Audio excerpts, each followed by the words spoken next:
तो हमें सीखना है कि किसी दिए हुए बिंदु से जाने वाली दी हुई रेखा के समांतर रेखा खींचना। मतलब क्या है कि एक रेखा दी होगी, ठीक है, ये मान लीजिए कि कोई रेखाखंड है ए बी, इसकी कोई रेखाखंड दिया रहेगा जिसकी माप दी रही होगी और उसके बाहर कहीं एक बिंदु दिया है, मान लीजिए कि पी बिंदु दिया है, ठीक है। इस पी बिंदु से होके जाने वाली और इस रेखा के समांतर रेखा खींचनी है। समांतर का मतलब है ऐसी रेखा है जो आगे या पीछे बढ़ाने पर एक दूसरे को काटे ना, वो कैसी रेखा कहलाती है? समांतर रेखा कहलाती है, ठीक है। तो सबसे पहले हम क्या करेंगे कि इस बिंदु को ए बी रेखाखंड से कहीं भी मिला देंगे। तो हम चलो ए सिरे से मिला देते हैं, ठीक है, मिला दिया। पहला चरण में क्या लिखेंगे कि सर्वप्रथम क्या करेंगे हम? सर्वप्रथम पी बिंदु को, पी बिंदु या बिंदु पी को ए बी रेखाखंड, ए बी रेखाखंड के सिरे ए से मिलाया, मिला दिया, ठीक है। मिला दिया कि नहीं मिला दिया? हाथ से नहीं मिलाना, पटरी से मिलाना, ठीक है। आप क्या करेंगे? ए को केंद्र मानकर प्रकार से दोनों सिरे बराबर करके प्रकार से ए को केंद्र मानकर एक चाप लगाया, इधर रखेंगे प्रकार और एक ऐसे चाप लगाया, ठीक है। जो ए बी को पी पर और ए पी को, पी पहले मान लिया हमने, ए बी को एक्स पर और ए पी को वाई पर काटता है, ठीक है। इसी त्रिज्या का चाप, ये त्रिज्या है, जो चाप लेते हैं उसको किसी न किसी माप का होता है, उसको त्रिज्या बोलते हैं। इसी त्रिज्या का चाप लेकर के हम पी को केंद्र मानकर ऐसे चाप लगाएंगे, पी को केंद्र माना और ऐसे एक चाप ऐसे लगा दिया, ये लग गया। जो एपी रेखाखंड को मान लीजिए कि जेड पर काटता है, ठीक है, हो गया। अब क्या करेंगे हम? एक्स वाई चाप को माप लेंगे, इसको माप लेंगे और जेड को केंद्र मान करके इस वाले चाप को काट देंगे, जेड को केंद्र मान के ऐसे काटेंगे, इसको नाप लेंगे और इस ऐसे काट देंगे, ठीक है। जो इस वाले चाप को मान लीजिए इसका भी नाम दे दो, कोई टी दे दो, जो इस चाप का नाम देना पड़ेगा। तो अब पी को इस टी से मिलाते हुए एक प्रकार से आगे रेखा खींच देंगे, तो ये दोनों कैसी रेखा हो जाएगी? थोड़ी ज्यादा पहुंच गए, इधर काटेगा कहीं तो कैसे खींच जाएगी। और इसका तो ये मान लीजिए पीटी रेखा हो गई, पीटी और एबी कैसी हो जाएंगे? एक दूसरे के समांतर हो जाएंगे। हाँ, पुनः देखें क्या सवाल में क्या दिया रहेगा कि एक रेखाखंड है जिसकी माप 6 सेंटीमीटर है, उसके बाहर कोई बिंदु पी है, उसके पी बिंदु से होकर ए बी रेखाखंड के समांतर रेखाखंड खींचना है। तो क्या करेंगे? इस पी बिंदु को ए से मिला देंगे, ए को केंद्र मानकर एक चाप लगाएंगे, उसी त्रिज्या का चाप पी को केंद्र मानकर लगाएंगे और जे वाला चाप एक्स वाई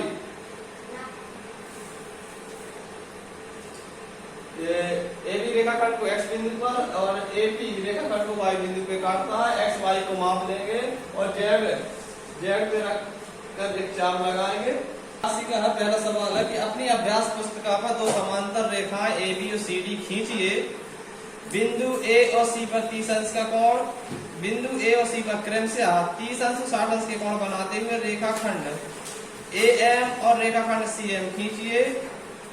कोण ए एम सी का माप ज्ञात कीजिए। ठीक है, दो समांतर रेखा खींचना है, तो दो समांतर रेखा खींचना है। तो ये मान लीजिए कि एक रेखा है, कौन सी है? ये ए बी है, ठीक है। और एक कौन सी है? समांतर का मतलब है, हाँ, एक सी डी है, खींच गई। सी और डी, ठीक है। अब कह रहा है कि ए पर 30 अंश का कोण, इधर चांदा से बना लेना, इस पर इस बिंदु पे 30 अंश का कोण बनाओगे। कितने अंश का बनाओगे? 30 अंश का। सी बिंदु पर कितना बनाओगे? 60 अंश बना। तो नीचे की ओर बना देना, ऊपर की ओर न बना देना, नहीं तो काटेंगे नहीं, पता नहीं। तो इस पे बनाओगे 60 अंश का। इस प्रकार से बनाना है कि ए एम कहलाए और ये सी एम कहलाए, इसी की ओर भागेगा। नहीं तो अगर ए एम यहाँ सी एम वहां हो नहीं सकता, जब एम उसने बता दिया है। इस प्रकार से बनाना है कि ए एम और सी एम, ये ए एम सी एम इस प्रकार से खींचे, ये 60 अंश का बनाना है। तो ये एक दूसरे को कहीं ना कहीं काटेंगे, एन बिंदु पे काटेंगे, ठीक है। अब कह रहा है कि तुम्हें कौन सा कोण नापना है?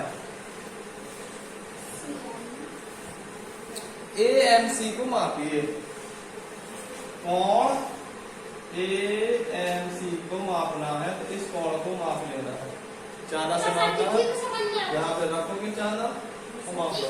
लेकिन कठिनाई कहाँ आएगी? इन दोनों को समांतर रेखा खींचने में। तो समांतर कैसे खींचोगे? कोई भी, चलो समांतर नहीं बताया था, जैसे ए की रेखा खींच ली, ठीक, ए भी हो गया। अब समांतर खींचना है कि नहीं खींचना है? कैसे खींचा था? ये बिंदु मान लीजिए, यहाँ पे खींचना है समांतर। तो हमने क्या किया था कि कहीं पर भी इसको मिला दिया। अब इसको माप लो, अगर चांदा से खींचना तो यहाँ पर चांदा रख, यहाँ इसको माप लो और इस पे बना दो। और अगर पटरी प्रकार से सहायता खींचना तो चाप लगा के माप लो, समांतर खिंच जाएंगे कि नहीं खिंच जाएंगे? इस कोण को माप लो और जितना कोण इधर बना दो तो एक दूसरे की समांतर खिंच जाएंगे। ए भी हो जाएगी, ये मान ली सी भी हो गई, कोई दिक्कत आ गया? अब इस पर 30 अंश का कोण बना देना चांदा से, इस पर 60 अंश का कोण बना देना, ये एन बिंदु पे काटेगी। इस कोण को माप लेना है और लिख देना ए एम सी बराबर जितना भी हो। तो कितना है? हाँ बनाओ, ठीक है, बनाइए। सवाल देखो, पट्टी प्रकार की सहायता से एक वर्ग की रचना कीजिए जिसकी भुजा 5 सेंटीमीटर है और विकर्ण की लंबाई माप कर उसका मान लेगी। तो व्यक्त नहीं बनना।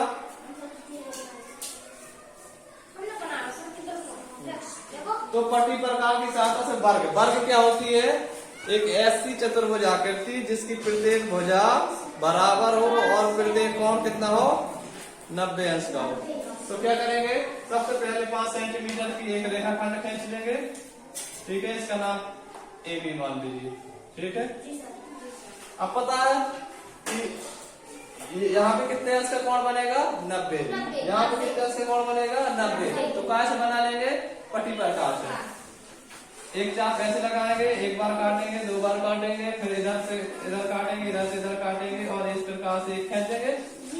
ऐसे इधर करेंगे, बी को केंद्र मान करके चाप लगाना है, फिर यहाँ से लगाओगे 2 बार, यहाँ पे रख के ऐसे काटोगे तो ये 90 अंश का बन जाएगा कि नहीं बन जाएगा?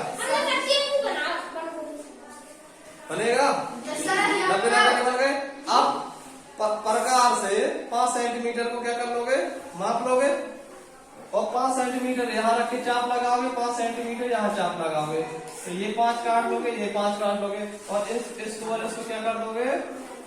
मिला दोगे। तो वर्ग बन गया। अब वर्ग की रचना कीजिए जिसकी प्रत्येक भुजा, इतना काम हो गया, वर्ग की रचना हो गई। अब कह रहा है कि विकर्ण की लंबाई माप कर उसका मान लिखिए।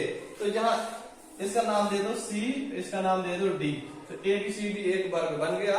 अब विकर्ण मापना है तो ए से सी को खींच लेना, चाहे इसको माप लेना, ये विकर्ण होते हैं, और चाहे बी को डी से खींच देना, इसको माप लेना, ये विकर्ण होते, दोनों बराबर आएंगे। बताना कितना आ रहा है, ये आपको बताना है।